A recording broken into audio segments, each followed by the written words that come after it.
خبروں کو سلسلوں کے آگے بڑھاتے ہوئے رخ کرتے ہیں پاک پتن کا۔ پاک پتن ضلع انتظامیہ نے وزیر اعلیٰ پنجاب مریم نواز کے احکامات کی روشنی میں صاف ستھرے پنجاب کے حوالے سے ریلی نکالی۔ اس حوالے سے مزید ہمیں بتا رہے ہیں وہاں پر موجود ہمارے نمائندے PN نیوز مزمل اکبر بھٹی۔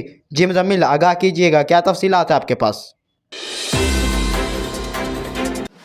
جی بالکل، پاک پتن ضلع انتظامیہ نے آج وزیر اعلیٰ پنجاب مریم نواز کے احکامات کی روشنی میں صاف ستھرے پنجاب کے حوالے سے پاک پتن شریف میں بھی ریلی کا انعقاد کیا گیا۔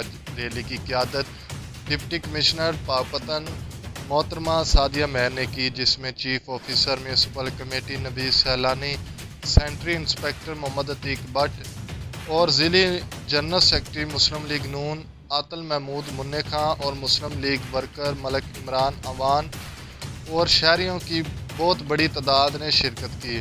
ڈپٹی کمشنر سعدیہ میر نے میڈیا سے گفتگو کرتے ہوئے کہا کہ مریم نواز صاحبہ کی ہدایت پر شہر فرید کو صاف ستھرا کر دیا گیا ہے اور اس کو مزید صاف ستھرا رکھنے کے لیے اقدامات جاری رکھے جائیں گے۔ کیمرہ مین ٹیم کے ساتھ مزمل اکبر بھٹی، پاک پتن شریف۔